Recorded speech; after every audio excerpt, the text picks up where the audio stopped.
What up, guys? So today we have a special guest, Jessie Naylor from Last Second Sports. I'm super pumped to have him. This is my first really big interview with with somebody like this. How are you doing today, dude? Dude, I'm doing fantastic. I'm glad that you decided to have me on. I love watching you, not your average sports kid, and mean. All three of you guys are just doing your thing, and I absolutely love it. I love that you guys are supporting each other, and I try to do my best to help you guys get some followers by tweeting it out from time to Yep. time. You guys remind me a lot of myself. When I was your age, that's all I did, man. Just Yep. sports, sports, sports. Took in as much content as I could. I wish YouTube was a thing when I was your age, but I'm glad that you guys are doing it right. And hopefully by the time you guys are 2021, you guys have some big pages and can make an income from it. That's pretty cool. So I guess we'll dive right into it. Thank you very much. I think we'll dive right into it. This is our first topic of the day. Are the Chiefs better than last year? You can start first. Okay, so I got to believe that they are. And the reason that I say that is because their biggest weakness for really the last 2 years has been their offensive line. And Yeah. we watched that Super Bowl. They were definitely gifted some calls there Oof. in their favor. But that offensive line has had some weaknesses. They've had a couple good players here or there. Last year, they got decimated come playoff time and really Super Bowl time. They ended up losing Fisher right before the Super Bowl. He tore his Achilles. And what did they do? They came right out. They got super aggressive. They tried to get Trent Williams. That didn't Mhm. end up happening. But they got Orlando Brown. They got, Yeah. multiple guys they went out and got and made sure that they could do whatever they And could they to be and they successful. Who even else? they even got they got a guy in the draft. I don't know if he'll be very good, but I think they got a guy in the let me see, sixth round O line, Trey Yep. Smith from Tennessee. They Yes. got him. So I don't know if he'll be that good, but he's another guy. I'm not sure if he's a left tackle or what, but I know he's on the O line, and so they got him. I mean, Who's the other offensive lineman they got? They got another offensive lineman. Thuney? Was it Joe Thuney? Yeah, Thuney from the Patriots, right? I'm not sure. Maybe it. Oh I yeah, think maybe they it got was. Joe Thuney. They picked up the Because kid I in the remember. draft. Yeah, and they replaced Eric Fisher. Now that's a Yep. guy that the 49ers maybe should sign on a veteran minimum. But He actually just signed with the Colts, and he got paid really, like $9.5 million, even though he's going to miss at what? least half the season. It's crazy. Yeah, they overpaid for him. That's that's crazy. Anyways, but I mean, I think they got better in a way. But here's the thing: this I'm putting it in a perspective of will they make the Super Bowl again? Okay. Like, will they Okay. be as good this year and make the Super Bowl? I don't. It's so hard to three-peat. It No, is. team has really done it, and I think there's also teams rising in the AFC. The Bills, the Colts got a Yep. better quarterback, more athletic, arguably, and I think with Frank Reich, that's where he had all the success. Carson Wentz. So you had a few of those guys. Then so you've definitely had a lot of teams that have improved. The Dolphins, I think, are a lot better. So it's mixed back and forth. Yes, it's just really hard to three-peat, but with Patrick Mahomes, Tyreek Hill, Travis Kelce, I mean, I guess you could. But there are some holes. I think corner was a big need. I don't know if they got one. Let me see. No, they didn't. But they did No. get a center in the second round, Creed Yep. Humphrey. Yeah. Yeah. He's That's good. I right. Oh, know yeah. him. That's right. They did get Creed Humphrey. Very good center. They got Thuney. They got Brown. They added the sixth rounder. Their offensive line went from being one of the worst in the league to arguably one of the Yeah. best. I mean, let's One of, let's look at it honestly now. They've got some really good players along that offensive line now. yeah, I completely agree. And so, arguably they are better, but the thing going against them, like I just said, is the three-peating the Super Bowl. And the thing that I don't know how hard is their schedule. I think it might be pretty hard. I didn't really I copy would it. assume that it is because they won their division. Usually that lines up for a hard schedule. But Hmm. here's what I'll say about that. Patrick Mahomes, his contract is still somewhat reasonable when it comes to them being able to win a championship. Now, what I'm curious about is when his contract goes up next year to around, I believe, $45 million. They've got Brown they've got to pay. They've got all these other guys that they've just extended. They keep pushing off contracts. At what point do they end up like the New Orleans Saints? We saw what the New Orleans Saints just went through this whole offseason, right? And all this high, like they had all the over the cap stuff, and yep. I think they're gonna get, like, Patrick Mahomes' contract is cheap now, but in 1-2 years they have to pay all these guys, and I don't know. That's why making like the Seahawks almost three-peated, but like making a three-peat is so hard because eventually, like even the 49ers, eventually you just have to pay all your guys, especially with veterans and stuff like that. And that's why having a young team like the Dolphins, that's why I think the Dolphins will be absolutely incredible in a few years because they have all these young players and they're cheap right now. So yeah, of course. And here's what I'll say. I think the Chargers are up and coming. Yes. Got to look out for those Chargers because I think next year they possibly take over that division. Yes, I do agree with that. I think it's going to be Chargers. Oh, well, I guess they're in the same division as the Chiefs. Dang, they're going to give the Chiefs a run for their money. Yeah. I agree with Justin Herbert and stuff. Amin the Dream says, who has the best chance to dethrone the Chiefs as Super Bowl favorites in the AFC? I think the Bills, wouldn't you say? Yeah. Okay, so here's what's interesting about what the Bills went and did. If you go look at it, they addressed their pass rush. They went out first round and second round, drafted 2 very good pass rushers, or should be good pass rushers, and that's how they're going to attack it. They know that they have to get to Mahomes. They watched exactly what Tampa Bay did in that Super Bowl. The problem is now you've got a way better offensive line. I think the team that actually could give them the most problems, because they run the ball so well and they're very physical on both fronts, I think the Colts match up very well with the Chiefs. Yeah, that's another team that I've really been watching because it's like, yeah, they had Phillip Rivers, but Phillip Rivers wasn't always reliable. He didn't have the great cannon. He didn't have anything like that. Now you have Carson Wentz, who had all his success, like I just said a few minutes before, with Frank Reich. You could have a really good team this year. Like, it could be really good. And they, like you said, they run the ball great. So I like that comparison a lot.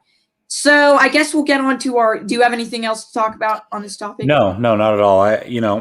Like I said, I think the Chiefs, in my opinion, this year do make the Super Bowl again, but I think this is the last year that they're the dominant team in the AFC. Yep, I think so. And then I think they'll still make the play. Like, as long as you have Patrick Mahomes, you'll always be. Oh, for sure. Yeah, they'll be there. They'll definitely be there. They'll be there. I think it's hard, man, to three-peat, but I don't know. We'll see. So the next one is evidence for and against the 49ers starting Trey Lance. This is a topic that nobody really can get enough of. It's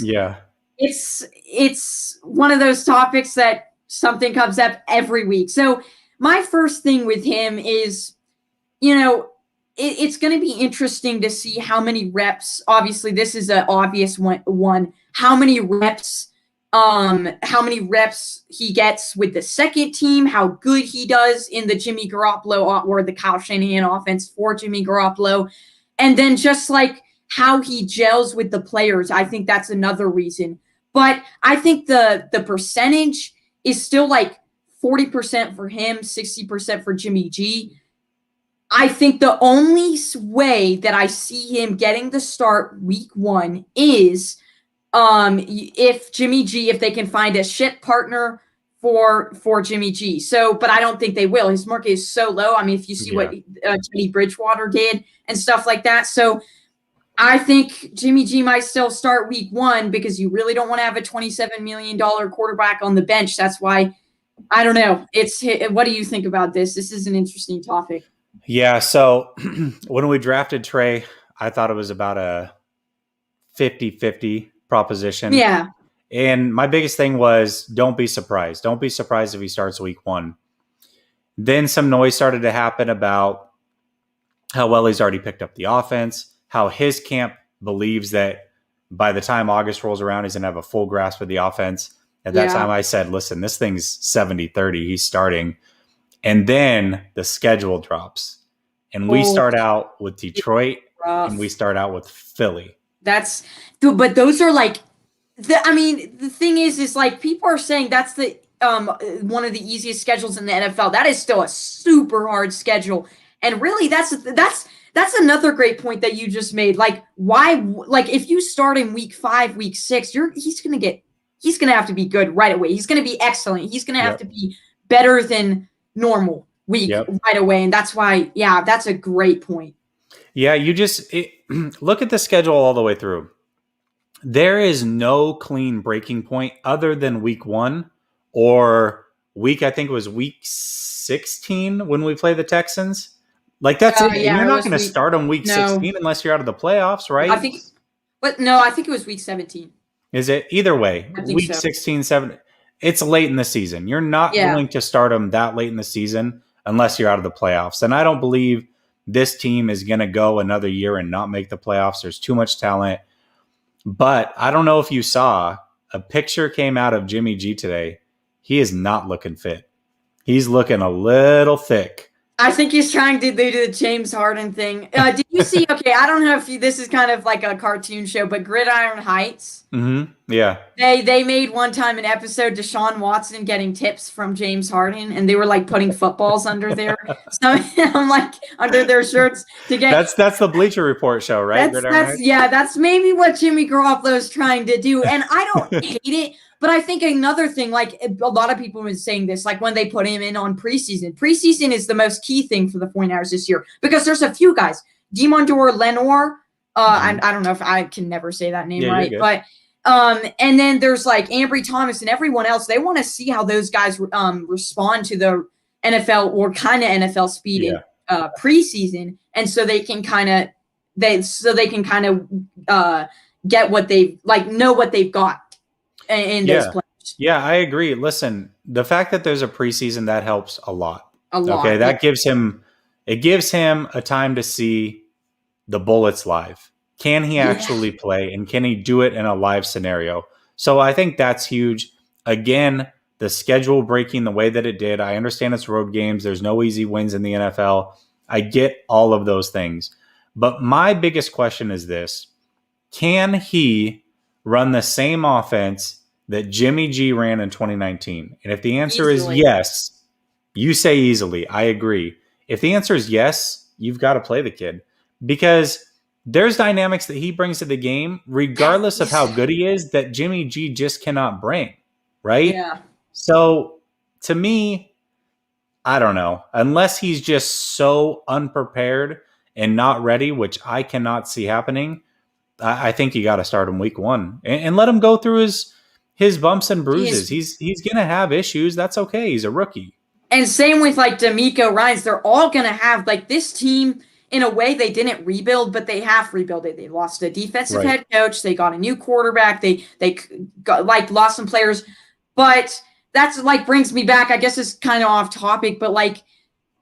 I don't know what I'm still like split-minded about why we brought back all these veterans. Like, I don't know, but that's and I guess against we said for and against Trey Lance, against it would be I guess they say he doesn't have enough time, but that's not really. And in preseason, somebody like John Lynch or somebody persuades him, maybe we should keep him for like maybe a few more games, but I just don't see it. Like there is not a lot against him starting week 1. But again, like, do you think the media would actually go after them for starting him week 1? I don't know. It depends. I mean, I feel like fans would be happier if he started week 1. And the media, I would say this. I would say the mainstream media probably would. Yeah. Yeah, probably. Yeah. Local media is not going to say much, but mainstream media, they're going to say something. And I think a lot of people look at his record, and especially the mainstream that don't cover them all the time, like, whoa, he's so good. And I'm like, oh, no. No. He's not. And me and my brother were like fighting today, and he's like, dude, you're so good with him. And I'm like, dude, but if you had him on your team, he's an Eagles fan, you would be crying for mercy right now I mean, he was good in 2019, but he just can't stay consistent. That's 1 year. Listen, if your brother's an Eagles fan, throw it back at him. Well, Carson Wentz was pretty good too. How come you didn't want him? I Right? know, like things change, honestly. They And do. Carson Wentz, that was different scenarios, but who knows? But Jimmy G, even at Jimmy G's best, he still turned the ball over 20 times and only had 27 touchdowns. It's not like he's the most efficient no, quarterback. he's not.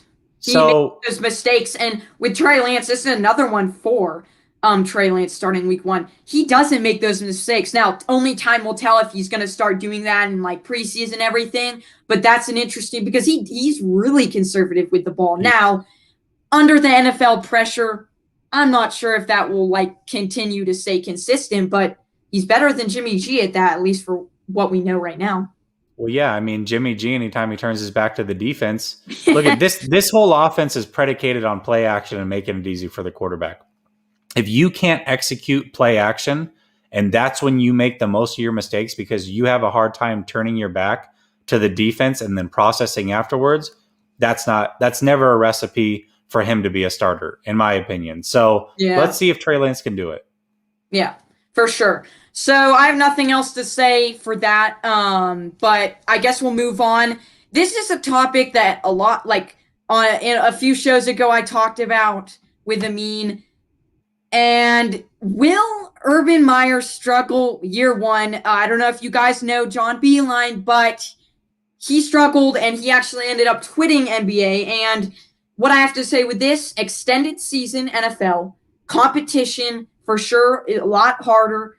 The systems, I know both guys were very good in college, but just the systems, the weight of the NFL, just everything else is harder. You could take on a lot more responsibility. And especially the Ohio State system, will that even transfer to NFL? And not like quarterbacks don't. So what makes you, so what are your thoughts on this? Yeah, it's tough because Urban Meyer had a lot of health issues. That was his reason for resigning, supposedly. Okay. He was having both had lot health of issues. Yeah, right. Okay, exactly. There you go. So he had a lot of health issues. That's why he resigned from the college game. When you get into the NFL, things get a lot more stressful. Yeah. A lot more stressful. I mean, look at Kyle Shanahan when he first took over the team in 2017 versus now, how much he's aged. It's a big difference. And same with Robert Saleh and everything else. Right. All of those guys. So now you're forced into a lot more stressful situation. He's already made some mistakes, in my opinion. He brought in a coach that he had to fire a day later because the coach was an idiot and said some outlandish stuff. Yep. Now he's brought in Tim Tebow as a tight end. Yep. I don't know, man. I personally can't see him making it to year 3. I know. Oh, yeah. I was talking about that too. Like he's going to struggle a lot and he is going to move, like he's going to be considered one of the most overcoming coaches if he goes through it. But not a lot of coaches do. And the fact that his age is against him, now maybe that won't mean anything. Maybe he really does have it under control. But that is a topic that you can really get on for a long time because it's one of those things where not a lot of guys succeed. I mean, only the best of the best. And like I was having this topic, I think with my dad this last week, and I'm like, dude, like Nick Saban and like all these guys, like, yeah, obviously their system's great, but it's hard, like the age and everything else. And the players even, you're going to have to, some people in the NFL, the personalities of the players. Yep. I think some coaches actually like the personalities in college better because they're not as paid up. They're not everything. So that's another interesting point that I haven't pointed out before is the personalities. Will he even like that year 1? Like there's a lot of things going against him. I would say if I'm a Vegas odds maker, I'm putting the over under 2.5 seasons. I'm taking the under. Nick Saban couldn't make it out of year 2. He's a heck of a lot better coach than Urban Meyer. Urban Meyer, oh yeah, definitely. Yeah. So and I mean, yes, have the recruiting. Yeah, of course. And listen, he's got Trevor Lawrence. That's a good start. You can't be mad at that. I just don't think Urban's cut out for the NFL game. Not long term. Yeah. Yep, that's a topic that I'm like, nobody's talking about this, but it's like, dang, I like this topic a lot. So moving on to topic 4, actually, let's hold on. Yeah, moving on to topic 4, rookies around the NFL that we would like to see succeed. You can go first. Okay. Well, I'm an Oregon Duck fan, so I'm going to Oh, go with Javon Holland for the Dolphins. okay. I'm going to go Aaron Robinson for the Giants. So the reason I'm going to go for Aaron Robinson out of UCF is I was big on him coming into the draft. And when I was doing my show, I was tasked with ranking the top 5 corners in the draft. And I had Aaron Robinson number 4. Yep. So I thought that he deserved to be a second round pick. He's a guy that I wanted the 49ers to draft. Where did he go again? UCF. He's a corner out of UCF. In my opinion, where did he go? He ended up going to the Giants. And in what round did you say? Round again? 3. Round 3? Okay. Yeah. So I thought he was a round 2 guy. I also thought that he was the best nickel corner in the draft. A lot of people thought it was Asante Samuel Jr., but I thought Aaron Robinson was a little bit better. And he's just a guy that I'm going to root for. And I'm going to give you a third defensive back that I'm going to root for. I got to root for J.C. Horn. He's the guy that when we were at 12, I wanted to have J.C. Horn on this team so bad. And I follow him on Twitter. Well, no, he felt he was to get him. No, we wouldn't have been able to. So I guess hindsight's 2020. But for me, J.C. Horn is one of the best follows on Twitter. Anybody calls him out. I'll give you an example. Chris Sims came out, had him at like number 7 on his list of corners, and he retweeted it and said fake news, clickbait. Like, dang. He's just a savage. I love J.C. Horn. I think he's got all the makings to be a great corner in this league for a long time. So I'm going to root for J.C. Horn quite a bit. This isn't one of my guys, or it could be, but Caleb Farley, dude, if you see his Farley. His background, everything that happened, back surgery, and he dropped. He has a chip on his shoulder because he went from being the second best corner to being like the third best, almost the fourth best. And where did he go? Like pick 24 or something like that? Yeah, something like that. I think he went to the Vikings, right? Sounds right. Yeah, Vikings. I think he went to the Vikings. Dude, Raruna has been literally like in my last show, or no, my show before that, said the exact same thing, going after Tim Tebow. But so the next, I guess I have to name mine. I'm gonna go with Devontae Smith is one of my guys. Yeah. He's small, but he won the Heisman. Like he even said in an interview, I wouldn't have won it if Jalen Waddle would have been there. But he won the Heisman. He has that chip on his shoulder. He's really underrated, very overlooked. If he succeeds, and I think that this Eagles offense, he's gonna get a lot of work. He's gonna be expected to come in and be the number 1 receiver. The Jalen Reagor package. Or no, how do you say, the Jalen Reagor experiment didn't really work that well. No. So he's gonna have to come in and be a baller right away. I really feel like he's gonna come in and get a lot of work, kind of like Brandon Ayuk did with like the 5 games. I think it was 5 games. Yeah. Where he had a ton of yards. He's gonna be like that the whole season. The only thing going against him is injuries, but hopefully I really like the kid. And then the second guy is Kwity Paye. Yeah. That's another great story. Guy was born in a refugee camp, works very hard. Obviously, he's out of Michigan. I'm going to be biased because I'm a Michigan fan, but because Jim Harbaugh's there. But I really like him. He's really raw, like as far as like, he's not a great is it run blocker or pass? I think he was a run blocker that he's not great at. And so like he's definitely going to have to work on some things, but he has the work ethic, and same with Devontae Smith.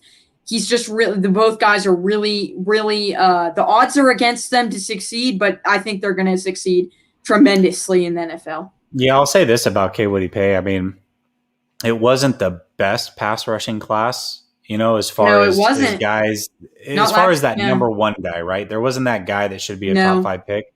But between him and Phillips and Basham and a couple of these guys, I think a lot of them can end up being pretty good when it's all said and done. And I think that he can definitely help a team right away. And I'm with you. Devontae Smith, I don't know how he was the number 3 receiver taken. I think he's clearly the best receiver out of all 3 of the guys. I know. I'm like not completely sure on Jamar Chase and Jalen Waddle. There are some question marks there because Tyreek Hill never had injuries coming out of college. Right. And I love but this guy's small, but I really do think that he can make a huge impact on any team. This guy's an Eagle. He's my brother. He's an Eagles fan. Both brothers are an Eagles fan. Devontae Smith will be a stud, and I think Pay is going to be solid. I think Pay is going to be solid too. I mean, honestly. But the next topic, let me see. The most interesting matchup this year heading into training camp for the 49ers. Okay. Why don't you start with this one? I'm curious to see what your thoughts are on this. So, just to clarify, because I had to kind of explain it because you can put this a few different ways. It's like, for an example, like Javon Kinlaw versus Alex Mack. Or something like that, whatever. Or Aaron Banks or something like that. But my most interesting one, I actually said this a few days ago too, is how the 2 corners that we drafted, how they match up against NFL receivers. Because this is one reason why I think the 49ers aren't picking up a corner off the free agency market yet, is because they want to see what they've gotten out of these 2 guys. By training camp, I think they'll know by the end of training camp, and then they can go and pick up a guy. So that's matchup number 1 for me, how the corners do against NFL receivers. Matchup number 2 is Jimmy G, obviously, versus Trey Lance. That's a good one, too. And then matchup number 3, I think probably would be just how Nick Bosa battles back from this injury. Yeah, for sure. I would say the guys that I'm looking out for, or matchups I'm looking out for, would be Samson Ebukam versus Mike McGlinchey. Right? I really want to see Mike McGlinchey just. We want to see Mike McGlinchey bounce back, but we also want to see if Ebukam can be a premier pass rusher for us, right? Or at least a good number 2 option. And I would say all 3 of the interior offensive linemen versus Javon Kinlaw is another matchup. I want to see what Kinlaw's got. Yeah, I don't know. I think this year we're expecting him to be a big step ahead from what he was last year, because he's replacing a guy that was top 3 defense. And we're not expecting him to be like that, but I think he needs to take a step, and I think he will, but he's not going to be as good as DeForest Buckner. I just don't think so. No, definitely. I mean, listen, DeForest Buckner is probably the second best interior lineman in this league, arguably. He's good. It's hard to match that, but I do think he can be very good, and I want to see him. I want to see him now that really the most interesting thing about this year is that there's actually a full training camp live, and you get a preseason. Like, how beneficial is that, not only for the first year guys, but the second year guys, that they're able to benefit from that? I think that's fantastic. And Brandon Ayuk, everyone like that. Just at like that's the thing. Like everyone in training camp, like it's gonna be fun just to see all these matchups and then how they go into preseason. And I'm glad they definitely cut down a game on preseason, because 4 games. Why do you need, by the 4th game, you're like, just be over with. But I know I like the 3 games. 3 games, I think you really, really, really get a chance to see what the rookies are like, even undrafted free agency, everything like that. Right. But that's the thing. Like, I love these matchups. I think it's going to be a lot of fun. So the next topic, Yeah, go ahead. Well, I was just going to say, too, so the other way that you can look at this question is most interesting matchups as far as position battles. So you did say Jimmy Garoppolo versus Trey Lance. That's the low-hanging fruit, right? And this guy in the chat says running backs. Yeah, Josh Mangold. That's a good call out. I agree. So what's the position group that you're most interested in watching to see how it plays out? Man, I want to say as like injuries during the season, if we have receivers for sure, because Yep. that'll be interesting to see like and receivers versus injuries. That's very interesting because it's like, will we have enough depth? Like, I don't know. And then there's like guys like I guess you could say running backs are good, but then like Daniel Brunskill versus Aaron Banks, Yeah. Yeah. that guy, and then you have Mike McGlinchey. Even Daniel Brunskill might even slide over to right tackle. So He I think can. I would pick him over any day, actually, over Mike McGlinchey if he keeps doing what he's been doing. So, Yeah. If what are McGlinchey plays that way, I gotta agree. yeah? What are yours? I'm curious to see if Mosley can hang on to that number 2 corner spot. I want to see how Ambry Ooh, Thomas plays. yeah, And quite frankly, Diamador Lenore is a stud. Again, I'm an Oregon guy. He came out of Oregon. I watched him play a lot. I think he's a very good player. And we saw it already show up in day one of rookie minicamp. He got a pick. A lot of people were going crazy over that. But I think Lenore is a very good player and he can start inside or possibly even outside. So I'm curious to see where he fits in. And yeah. then I would say everybody on the team that has the potential to do this, who are going to be our punt and kick returners? Are we going to Oh, have another year of yeah. mediocrity I at never at thought these of that. positions? We've got to win on special teams this year. We cannot afford to be that far behind the league I because know. special teams is one of those ones that can lose you a game or two or win you a game or two throughout the season. So we have to And figure that out.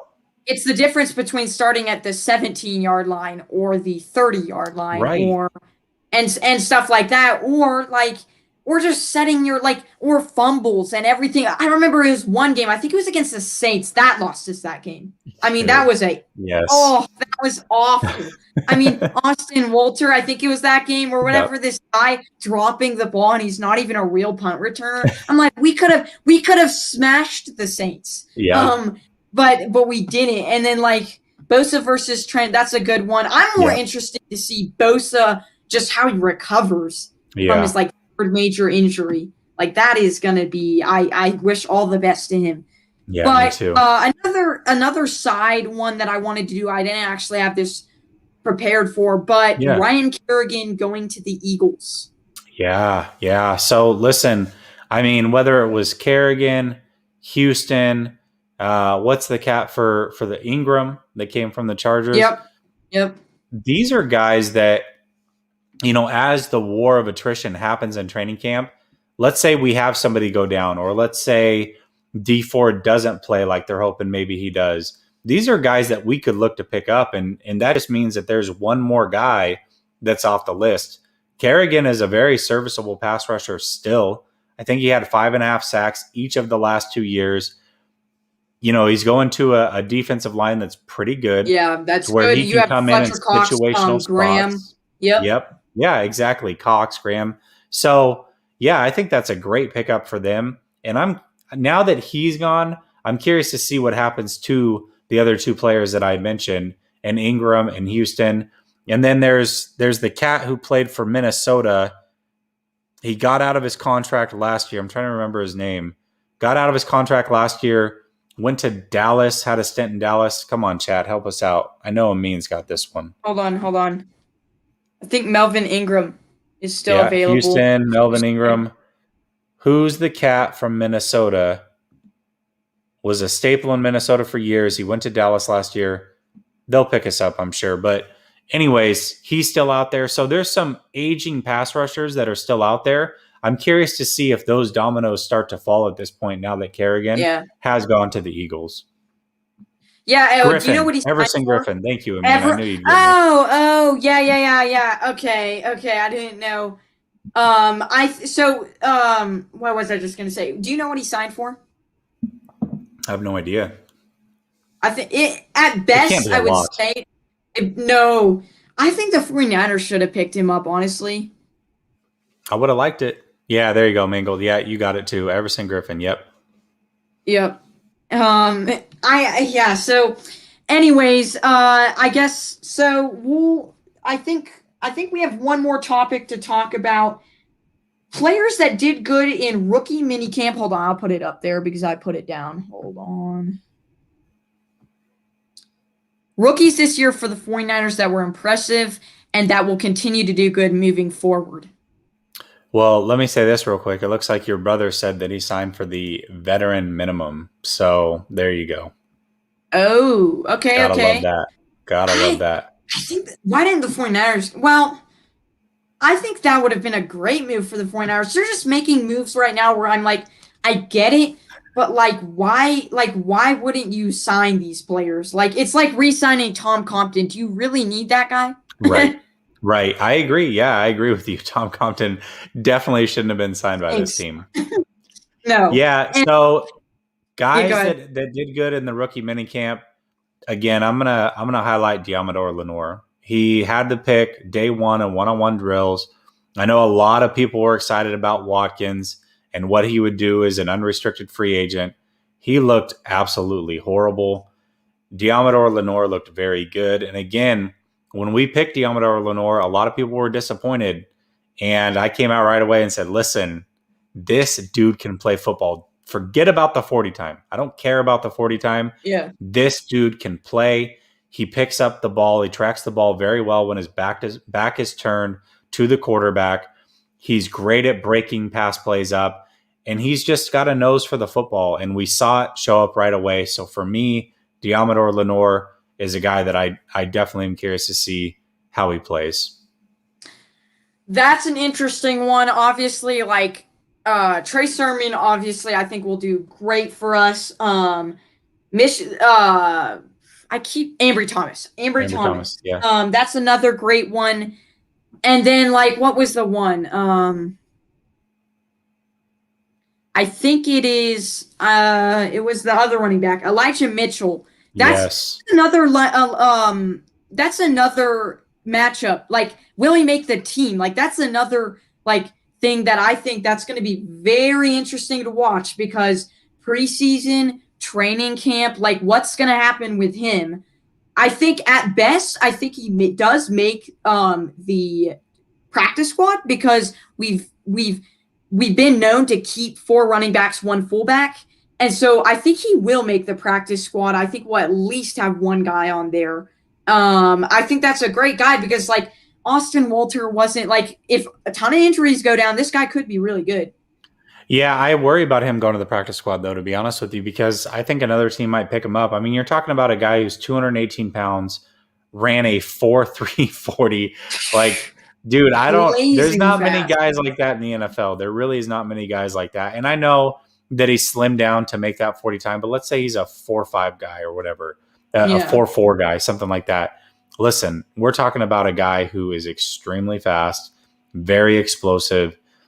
Again, maybe he's a guy that can play some special teams for us. Maybe he can be a kickoff returner. That's I don't know. True. You know? Yeah, maybe like he could be like McKinnon, that was a fail, but he could be like the running back. He could be like the running back guy on special teams, right? Yep. That kind of came in and he's like you just said, he's blazing fast. So I don't see why not. Yeah. Let's see some questions. Whoa. Hold on. So now, Amin the Dream says, should the 49ers bring back Uncle Sherm? No. Listen, we've got Josh in the chat too, and Josh and I have had our back and forth on this, and I really respect his opinion. He's one of the smarter guys that contributes not only to my show, but he contributes to Grant's show. Obviously, he's here to watch your show, a great guy to have in the community. But he and I are on complete opposite ends of the spectrum when it comes to Sherman. To me, this defense, everybody we've signed, everybody we've drafted, we're strictly going to a man defense. We want to play cover 1. We want to play cover 2. We want to bring safeties up to the line. We want to be able to manufacture pass rush in more ways than just relying on 4 guys getting home. Okay? So you've got Hufanga. You've got either one of our linebackers. Well, see, that's another one. That's an interesting one. Am I breaking up? No, you're good. You're good. Oh, okay. Because he's so that's another one. Like, will he do good? Because like, Hufanga or whatever his name is, he didn't do good that first day. So like, will he do good? or will he just kind of stay? Like, I think he will. I think it was more like nerves, kind of. I mean, I even had that when I came into basketball my first day. I had that, and I was so bad, dude. But I improved, obviously. So, and then I think people are like, bring him back for a veteran minimum. Well, money doesn't come out of air, dude. You have to get it from somewhere. We barely have any left. So, like, I don't know, if you bring him back, I wouldn't be mad just to like kind of sit on the bench, but I don't think Richard Sherman wants to do that. People are like, no, sit him on the bench. But I don't think Richard Sherman wants to do that. He wants to still come to a team where he can be kind of productive. I mean, you don't want to. Yeah, nobody and wants to do that. We may be able to sign him for the vet minimum, but he's going to want an incentive-laden contract. And let's say he hits some of those incentives, then where does the money come from? Kind of to your point. Mm-hmm. So, again, would he bring a good dynamic to the team as far as leadership? Has he worked with Diamador Lenore in the past? Yes, those are all great things. But with this team, the way that it's built, again, I think that we've got to generate pass rush, whether that's K1 coming off the edge, whether that's Hufanga, somebody else being able to generate that pass rush, being able to play cover one. And we simply cannot do that with Sherman. And to your point about Hufanga struggling a little bit, listen, that's another guy on special teams that I think can make an immediate impact. Yeah. Talk about a good. I think he'll be a special. Talk about a guy. Gunner that can sniff the ball out and lay some people out and maybe possibly force a turnover or two. Hufanga is a great candidate for that. I know you have places to go, but we'll take a few more questions. No, we're good, man. We got about 10 minutes, so do your thing. Here's the biggest take. Most of the time, teams keep drafted players over UDFAs. Mm-hmm. That can be tough at times when you have good undrafted free agents that are sometimes better than the ones drafted. Yeah, I mean, Kendrick Bourne. I think it was Emmanuel Mosley, too. Mm-hmm. No, Emmanuel Mosley, I think, was drafted. But a few guys that 49ers have had, yeah. Well, look at how long they held on to Pettis because he was drafted so early. Man, way too long. Way too long. And who is it? Who is it? Our quarterback that always. Why am I having a? Oh, Beathard. Beathard. Yeah, Beathard. Way too long. Beathard. Way too long. Way too long, dude. I could see them sticking with some of their drafted players over the undrafted free agents. The Eagles did that because undrafted free agents tend to stay on the practice squad better than drafted players. That's true. That's very true. Yep. The only problem that you run into is if they play really well in the preseason, then a lot of times they get picked up. So nope. Yeah. Mullins was undrafted. Yep. Good but point. I think he's that is one guy that I would really love to bring back. But I don't think talk about I mean, he would be great for the practice squad for sure. And just to like mentor people and just the smarts in the locker room. Yeah. I mean, honestly, he's never going to be a guy that can really play in this league. No. He would make a great quarterback coach, though. A great offensive coordinator. Like, I really think that Mullins has a future in the NFL as a coach someday. Yeah, and for sure. And, like, I think if he becomes a coach in the next few years, I could see us, like, maybe picking him up small and then maybe him getting big in our off. Because I know he would love to come back to here. He kind of learned for a few years. So I think Sherm has something left in the tank, and if not, I just want him on the sideline, coaching and supporting the team. That's a good point, but again, like I agree, like I just said, like, do we even have the money? Like, he doesn't want to be on the sideline as long as he's playing. Don't you agree? Yeah, I agree with that. I would say the other thing too is who's going to lose a roster spot for him? Somebody's got to lose a roster spot. Is it worth? Yeah. Some of these guys losing a spot, I'm not sure. I mean, I guess it depends on how many corners we end up carrying, but I certainly don't want to see either of the rookies go. Dante Johnson, he could play over Dante Johnson. There's, and no doubt about that. Here's another, like, if we figure out, okay, maybe if, like, one of those rookies doesn't succeed by training camp, if he's still available, maybe we give him another look, but I don't think we will. Yeah, 50-50 said to Mullins. Will Mullins end up in the practice squad? I don't know, dude. After that injury, I think it's over. Hate to say it. At least for us. Oh, I think he's actually responding to Amin's question. Amin asked Moss or Owens. That's a good debate. I'm gonna reserve my right to not say anything because Amin, at some point during the summer, we're gonna do our top 5 receivers of all time, and I don't want you to have a clue as to who I think is better for one of those spots. So I'm gonna reserve my right not to answer at this point. I should do some of those videos for sure. Oh, I would say Randy Moss.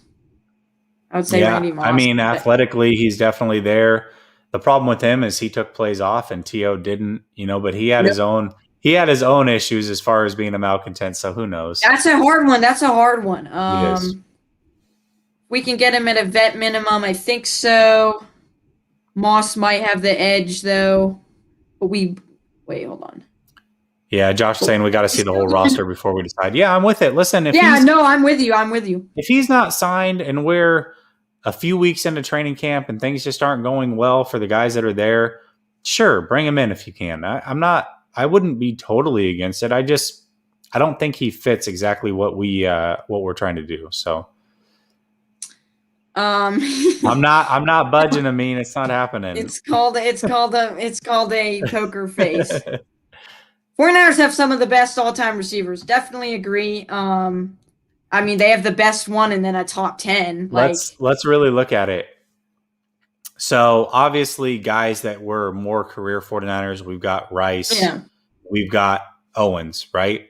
But we also had Moss spend some time in this uniform. We had Isaac Bruce spend some time in this uniform. Yeah. So we had you're talking about Taylor. We had Taylor. Yeah, he's pretty John good. Taylor. Yeah, I mean, listen, there was a lot of good receivers that donned a 49ers red and gold for sure. Hopefully, I'm really looking forward maybe to having like Brandon Ayuk break out this year. I think he'll definitely do it. If Lance is the quarterback, I don't think he will with Jimmy. So I think we're gonna one last thing, just quick answer. I had in the schedule 11 and 6. Quickly explain why did you have them going 13 and 4? I mean, yeah. Listen, here's the deal. I think when I really broke it down and looking at the percentages, I had around 7 games that I figured were a 95% chance to win. Okay, and then I had a few more games.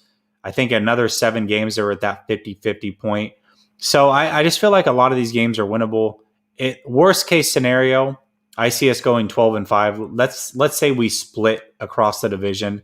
That's one more loss that I'm not accounting for because I do expect us to beat the Rams both times. Then I could see us going 12 and 5. I know the schedule didn't break out for us favorably as far as travel, but when you really look at it, we have a pretty easy schedule. And I think depth-wise, we might have the most depth in the NFL. We've done a fantastic job of bringing in a lot of bodies. We're going to have extreme depth along the offensive and defensive line. So I think that we definitely can make a big push this year, and I expect us to win, 12, 13 games. Yeah, I was taking into consideration when I did my 11 and 6 prediction. I was taking into consideration 1, the injuries, 2, how our team feels, 3, trap games, just like the grind through this season, bad, I don't know, 11 and 6, I think is a good one. I might be pretty nearsighted in my thought, because you're right. There's definitely some trap games. There's a lot of travel. You look at that Jacksonville game, that's a heck of a lot of travel on short notice. Yeah, and Atlanta, who has a great offense. Bears, Titans. So there's a lot of that out there for sure. I wouldn't be shocked if we went 11 and 6 based off of what you're saying. Listen, as long as we win at least 10 games, I'm good. Because I don't know if you heard about the bet I made, but I've got a bet with somebody. 10 games is the tiebreaker, right? If it's 10 games, we wash. Every game that the Niners win over 10, I get $100. Every game the Niners lose under 10, he gets $100. So if they only win 7 games, I got to pay out $300. If they win 13, I get $300. So it's just a fun little bet that I've got with somebody. So we'll see. We'll see how that goes. Okay, so one last question, guys. Dwight Clark. Clark was he was good. He played was the receiver one who a little made the bit too. catch. Yep, he did. And Right here. This is a picture of the catch. Dwight Clark signed it with the date. Says the catch. It's a picture of him, a Polaroid of him signing it. That's right behind me, right there. So yeah, Dwight Clark's an all-time great. One last. You guys should do this again. We should. We will. I'll have you on again soon. We'll definitely do this again soon. Guys, check out his channel. I think he'll be doing a show in like, what is it, 10 minutes? Yeah, about 10 minutes. Okay, so we will see you guys again, or I will see you guys again soon. I should be coming back like maybe tomorrow before the NBA does the playing games, and maybe do a playoff breakdown. It's this week has definitely been pretty busy for me, so we will see you guys again soon. And let me ask you one thing, since you